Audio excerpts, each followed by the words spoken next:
XPIE11, relatório aqui de base mês de novembro. Vamos aqui falar desse fundo de infraestrutura da XP, quais foram os principais fatos mais relevantes desse mês de novembro, né? O relatório recém saiu, já estou gravando o vídeo aqui. Bom, acho que o principal fato aqui é essa nova aquisição, além do relatório, saíram dois fatos relevantes, eu coloquei tudo junto aqui. Então, o fundo, vocês lembram que havia sobrado uma verba, né?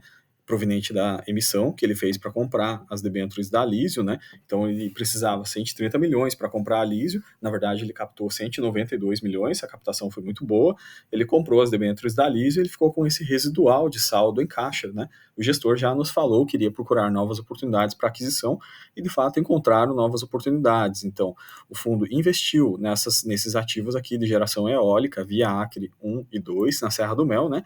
Basicamente esse parque eólico aqui, vamos ver os detalhes dele aqui com relação à capacidade instalada e as particularidades dele com mais detalhe aqui no relatório, tá? Então, vamos passar primeiro o que mudou do mês passado para cá, né? Eu gosto de colocar lado a lado, sempre o mês anterior e o atual, para a gente olhar o que teve de alterações. Com relação ao PVP, estava com desconto de 13%, agora nesse mês de novembro estamos com 10% de desconto, então o fundo vem negociando um pouquinho melhor no mercado secundário, né? Relativo a pagamento, o pagamento se mantém, o mesmo que o fundo havia projetado aqui para 2023, 10,5 reais por cota, né, que isso aí vai equivaler basicamente a 13% de dividend yield, e a esse preço atual da cota no secundário, esse fundo está com uma tira implícita de IPCA mais 9,9. Então, esses são os dados gerais. Aqui com um pouco mais de detalhe, né, relativo ao mês de novembro, né, a gente vê qual foi o patrimônio líquido do fundo que fechou, né, após integralizado toda a emissão. Aqui a gente tem os 13% da distribuição dos últimos 12 meses que esse fundo vem pagando, que equivale aqui basicamente a esse R$10,50 por cota. O fundo já nos anunciou também o novo guidance para 2024. Esse novo guidance foi possível praticamente após a emissão. O fundo conseguiu melhorar em alguns aspectos aí, por exemplo, recorrência de pagamento mensal, e ele conseguiu melhorar de alguma maneira a tira implícita, colocando esses ativos com taxas com spreads mais altos para dentro do portfólio. Ele acabou melhorando a TIR do portfólio. Com isso, ele está se comprometendo a fazer distribuições maiores aí no ano de 2024, chegando a R$12, que vai bater um dividend yield de 16% no próximo ano, 2024. Esse é o guidance, né, o qual o fundo já nos divulgou. Novamente, tabela de sensibilidade aqui, quase IPCA mais 10, arredondando aqui a composição e concentração dos ativos do fundo, né? Então a gente tem aqui todas as transmissões, tem a Alísio, né? Coloquei numa forma gráfica aqui para a gente ver isso melhor, já tinha colocado no vídeo passado, não teve grandes alterações, né? Então, esse fundo aqui, ele é bastante concentrado na região, na parte de transmissão de energia, né, o que torna esse fundo realmente um fundo bastante seguro e previsível. Então, veja, a gente tem a Arteon-Z, praticamente 41% do portfólio, a gente tem a LC Energia, 31% do portfólio, e a gente tem a BRE 1 e 3, que são as subestações, 13% do portfólio. Então, 85% do portfólio é transmissão, né? E aqui a gente tem a Apodi com essa fração de 10% e a Alísio com 5%. No próximo relatório deve estar entrando aí já a questão desse parque eólico também, numa concentração menor, mas vai estar integrando esse gráfico de pizza aqui. Esse aqui eu montei com base na planilha de fundamentos, tá? Atualizada do fundo, então está bem atualizado esse gráfico aqui. Com relação à performance dos ativos, né, a gente teve no mês passado, lá no mês de setembro, o fenômeno de curtailment. Eu gravei no vídeo do relatório anterior, quem quiser procurar aqui no canal, vou deixar o link ao final do vídeo também. Expliquei com bastante detalhe essa questão do fenômeno do curtailment e como que isso poderia afetar a receita do fundo, né?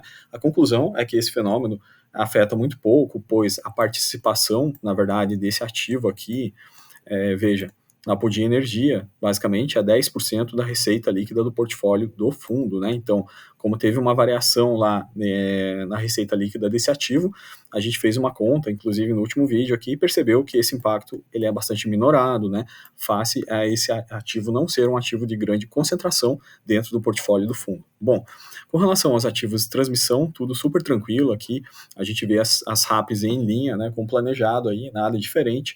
Basicamente, teve os ajustes da RAP pelo IPCA a partir do mês de julho, né, para frente, ou seja, aumentou o nível de receita ao qual o fundo está recebendo. Os ativos da Alísio, que foi a nova aquisição proveniente da emissão, né, já foram totalmente integralizados também, então já estão aí no portfólio do fundo.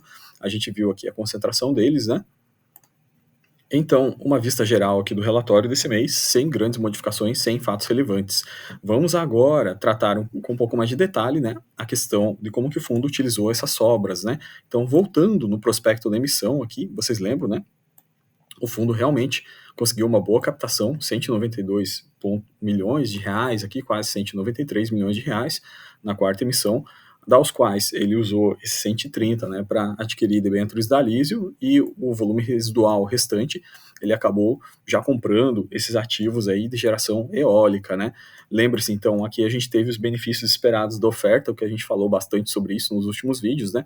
O que aconteceu com o fundo no pós-emissão, basicamente ele conseguiu melhorar a periodicidade de distribuição, passou a distribuir mensal, né, passará mensal a partir de 2024, o portfólio dele ficou mais diversificado, o dividend yield médio dos próximos anos aumentou, né, teve uma redução também na duration do fundo, e teve um potencial aumento de liquidez no fundo, né, o fundo se tornou maior.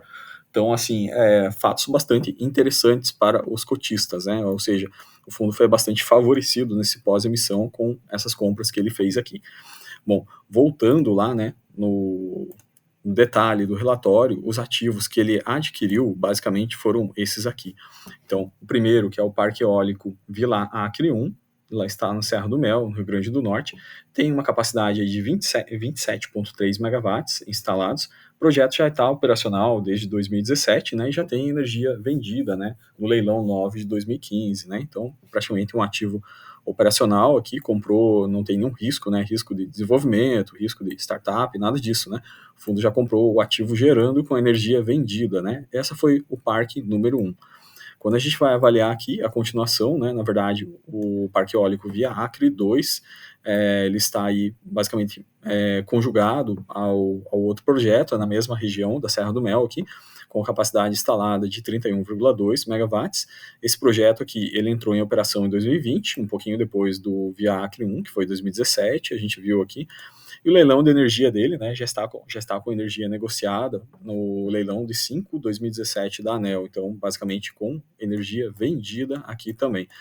Então, considero que realmente foram aquisições interessantes que o fundo fez com esse residual aqui que havia sobrado da emissão. A gente ainda não tem, né, mais informações mais completas sobre esses ativos aí, como que eles vão entrar dentro do fundo, como é que vai ficar a concentração, mas à medida que eles integralizem, né, no próximo relatório, a gente já deve ter uma distribuição nova do fundo. Esse fundo é bom, a gente vê o fundo ficando cada vez mais diversificado, né? Eu acredito que essa emissão acabou fazendo muito bem para esse fundo aqui, né? Então a gente viu os benefícios da emissão, além do crescimento do fundo, né, diversificação e todos os demais benefícios que foram citados aqui nesse vídeo, né? Então o resumo do relatório de novembro era isso, pessoal. O vídeo um pouquinho mais curto hoje aqui, não vou me delongar mais porque a gente já passou tudo que tinha que passar, né? De forma resumida, né? O fundo ele segue negociando no mercado secundário com um certo desconto, mas ainda assim o mercado já está precificando, cada dia que passa a gente vê a cota no secundário dele crescendo, né? O fundo está com uma liquidez melhor mesmo, né? A gente vê o mercado precificando um pouquinho melhor esse fundo aqui. O fundo integralizou basicamente todas as debêntures da Lísio e agora também com essas novas aquisições, ele a princípio alocou todo o dinheiro que ele tinha, né, residual aí da emissão, ficando um fundo mais diversificado, né? Então agora temos transmissão, a gente tem a geração aqui eólica, né? Vamos voltar no portfólio para a gente ver junto como é que ficou o fundo aqui. Então, olha que bacana. A gente tem a geração eólica nova agora, que vai entrar, né, via Acre. A gente tem geração solar, a Sol Maior e a Podi, em concentrações pequenas. A gente tem predominantemente aqui a parte das transmissões, né, que somadas elas dão 85%. E a gente tem a Lísio também aqui numa concentração bem pequena, de 5%, mas com taxas muito interessantes, né? Volume pequeno e taxa boa. Então, o portfólio do fundo, ele fica com uma taxa interna de retorno melhor, né? E ele fica mais diversificado também após essas emissões. No próximo relatório, a gente deve estar vendo isso com bastante detalhe, né? No relatório de fechamento do ano e de fechamento do trimestre também do fundo. Então, o vídeo de hoje era isso. Um grande abraço a todos. Até o próximo vídeo.